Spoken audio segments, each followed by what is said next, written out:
Mbalenhle Mthethwa is on the ground for us. Mbali, talk to us about what the latest is. Of course, everybody waiting with a bated breath to hear if Johannesburg, in fact, has elected a new mayor. Talk to us about the very latest there.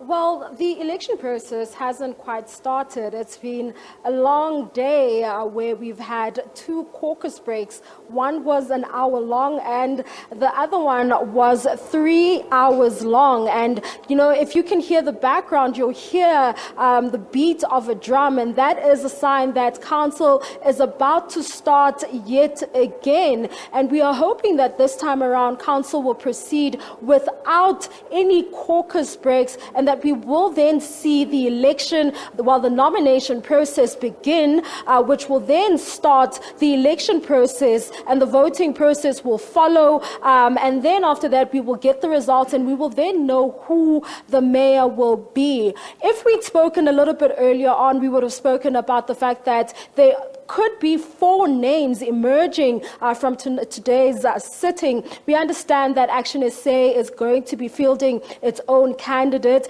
that is its provincial chairperson, Funzi Ngobeni. We know the DA is also fielding its own candidate, that is Dr. Mpho Phalatse. And we also thought, we were led to believe, according to rumors that emerged a little bit earlier on, that the coalition that is in power in the city of Johannesburg had 2 names. One of those was the one of the council speaker, Colleen Makubela, as well as Aljama's Kabelo Gwamanda. But we have since received unconfirmed reports, really, that suggest that that coalition in the city of Johannesburg has agreed on a candidate, and that candidate could potentially be Aljama's Kabelo Gwamanda. Now, we understand that they have been locked in conversations and in talks, trying to at least come to a resolution and come to an understanding that one candidate has to come from that particular coalition. But we also have to talk about the relationship between the DA as well as ActionSA. Now, ActionSA was a part of the multi-party coalition in the city of Johannesburg, as well as the city of Ekurhuleni, where we saw the election of Dr. Mpho Phalatse as well as Tanya Campbell in the city of Johannesburg and the city of Ekurhuleni. However, in the city of Ekurhuleni, we saw ActionSA pulling out and even walking out during council sittings where there were decisions to vote in the key positions or individuals in key positions, such as the speaker as well as the chief whip. And also on the day when that mayor there was going to be ousted in a no confidence motion, they came back and said that they would then support and try to stave off a coalition led by the ANC and the EFF, and to see a party with only 2 seats or 1 seat in council ascending to power. But they had pulled out of that coalition agreement, citing a lack of service delivery under the leadership of Tanya Campbell there. We also saw some differences here when that motion of no confidence was brought before Dr. Mpho Phalatse, where they said that the DA, accused rather the DA of abandoning their mayoral candidate. And they're here today. I'm joined by the national chairperson, Michael Beaumont, who's going to talk to us about the history that exists and why you have decided to then elect your own candidates and field your own candidates in this instance. And is there ever a chance that you might find your way? I mean, the DA and ActionSA could work together yet again. Well, let me just start by saying that ActionSA is not fielding our candidates alone. We regard that kind of behavior to be arrogant and inconsistent with stable coalitions. We are fielding our candidates with the support of the IFP, the Freedom Front Plus, the ACDP, and the UIM, and we have petitioned other parties in this council to join us, parties who I think must look at coalitions that have been led by the ANC and the DA and recognise that their leadership has brought instability to the city, and it's time for a new approach towards coalition. Okay, now that you've managed to get the support of other parties here in the city of Johannesburg, are you confident that you can get a majority and that you will see Funzi Ngobeni emerging victorious following these elections? Certainly, we think that is the right outcome. I think it is a very fluid environment right now, and it's very difficult to predict that. But certainly the way elections of mayors work by way of rounds of voting leaves anything possible right now. And we know that other parties are divided on the question of the candidate from, yet again, Al-Jamaa, a party that actually does not have the votes or the vision to lead a complex and challenging city like Johannesburg. And at the end of the day, I think there's a lot of unhappy parties in that grouping, and certainly we've been talking to them in the run-up to this meeting as well. Now, talk to us about the reasons why the relationship between the ActionSA and DA has collapsed. You were part of the coalition agreements there, and right now it seems as though you pulled out in the city of Ekurhuleni even before the motion of no confidence, leaving the DA with a minority government there. And today, even the last time, we saw you pulling away yet again from the Democratic Alliance. Talk to us about what's happening. I think let's deal with one city at a time, if you don't mind. In Ekurhuleni, it was always a minority coalition, even when ActionSA was involved. We left that coalition ultimately because the mayor was producing failures of service delivery. And it's got to be that straightforward. We can't stick in coalitions out of blind loyalty to a political party. We haven't pledged allegiance to the DA. We pledged allegiance to the residents of Ekurhuleni. And if you go and speak to residents of Ekurhuleni, irrespective of what communities they come from, they will tell you that service delivery under that mayor was a disaster. And ActionSA could not be associated with that. However, we still tried to provide our support on an issue-by-issue basis to ensure that government could try and continue and learn to do the right things. In Johannesburg, it's been an altogether different matter, and I'll point out this isn't ActionSA that has left the coalition, it is the DA that has left the coalition. The DA stands alone today. They nominate a candidate that will only receive DA votes, and ActionSA is nominating a candidate that will receive the votes of 5 other parties. So I think it's very much the Democratic Alliance that's left the coalition, and not the coalition that left the Democratic Alliance. Have there been talks between the Democratic Alliance and ActionSA pertaining to the city of Johannesburg? As recently as yesterday, ActionSA, alongside its partners in the IFP, Freedom Front Plus, ACDP and UIM, wrote to the Democratic Alliance and said, it makes no sense for us to go into this meeting divided. Your candidate cannot win a majority. We believe ours can. Let's meet and talk about it. And straight out, the DA refused to be involved in that. Even on the 19th of April, there was a meeting with all leaders of parties, and the DA's response to that is they are not interested in coalition with the PA, which we know is the kingmaker in Johannesburg.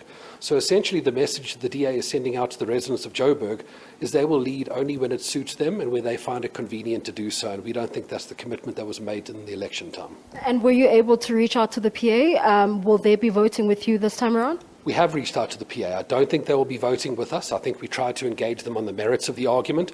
But I think by that stage, with the DA having collapsed the deal with the PA for the second time in just 4 months, I think it was all too much at that point in time for that to be possible. Thank you so much for speaking to us. There you have it. It seems as though there were efforts from ActionSA to try and reconvene that multi-party coalition in the city of Johannesburg, with Funzi Ngobeni being nominated and fielded as the mayoral candidate. But it seems as though that did not go well, given that suggestion or that request was somewhat rejected by the Democratic Alliance. I'm now joined by MEC for Kokta, Zikhumalo, who's just going to talk up to us about, what he has observed so far.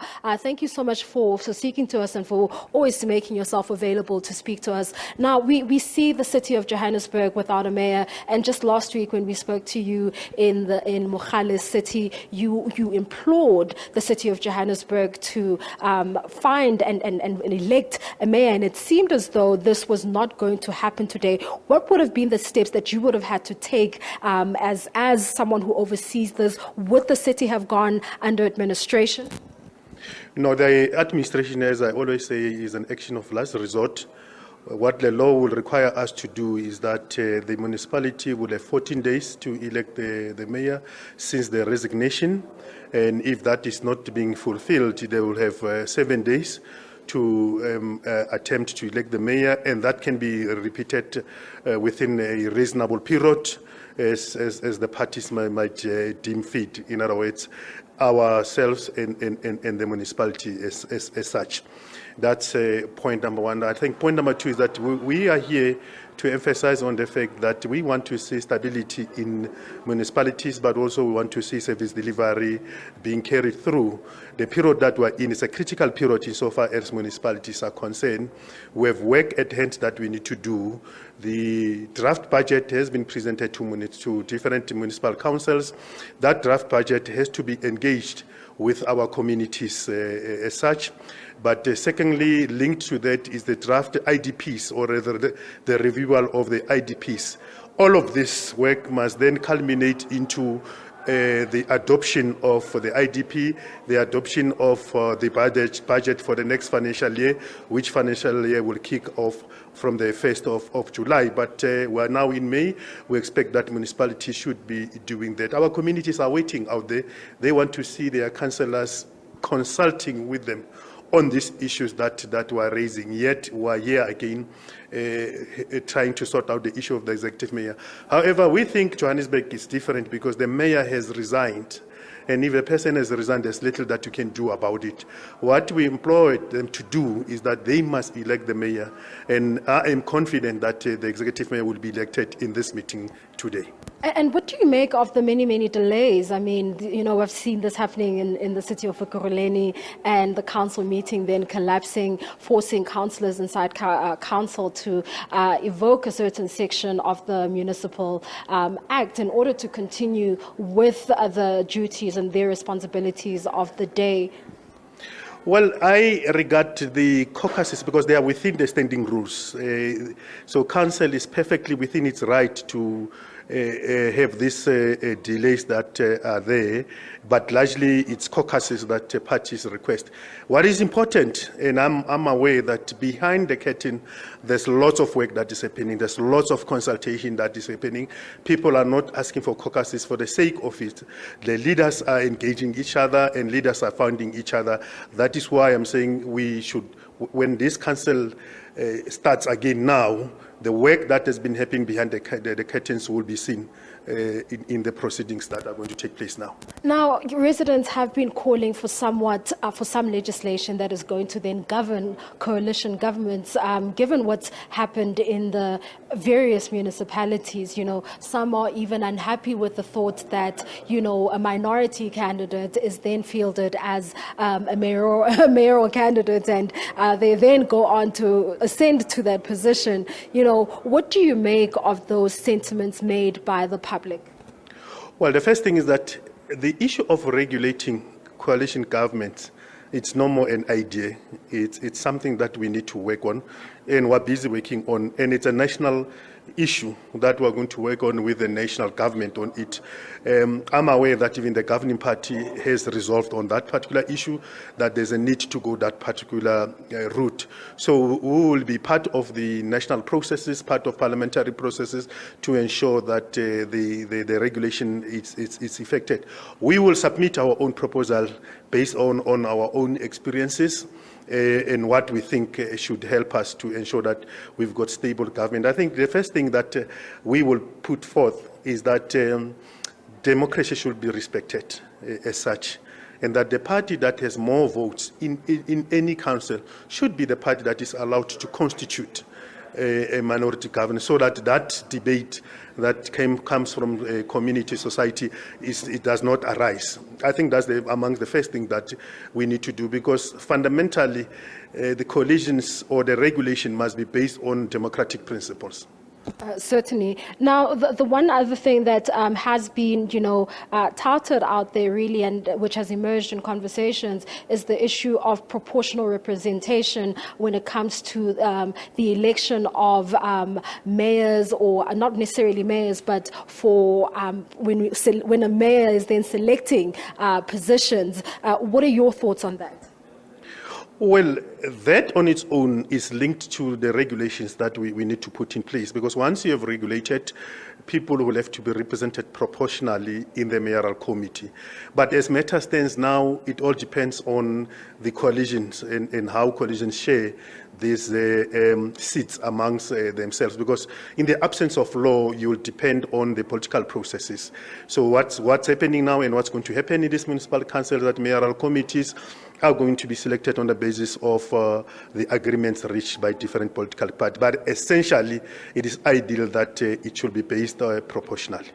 Thank you so much for speaking to us. There you have it. That is Cocta MEC overseeing the council sitting here, saying that he is confident that a mayor will be elected, and also just educating our viewers on what would then happen should a mayor not be elected, or if council does indeed collapse. That council would be given another 7 days. So there's 14 days before, well, there's 14 days after the resignation of a mayor that is given to any council to then elect another mayor. And if that doesn't happen, they're given a further 7 days. And if that doesn't happen, then that municipality stands the risk of being put under administration by the Cocta MEC. And this is also just in terms of, this is done to ensure that services are delivered, and also to ensure that processes continue, and that a municipality rather continues to run smoothly. For now, it's back to you in studio. Thank you very much, Mbalenhle. And of course, the City of Johannesburg residents have to wait while all these squabbles are clarified. My colleague there, Mbalenhle Mthethwa, of course, getting reaction as to whether or not the City of Johannesburg will have a new mayor anytime soon.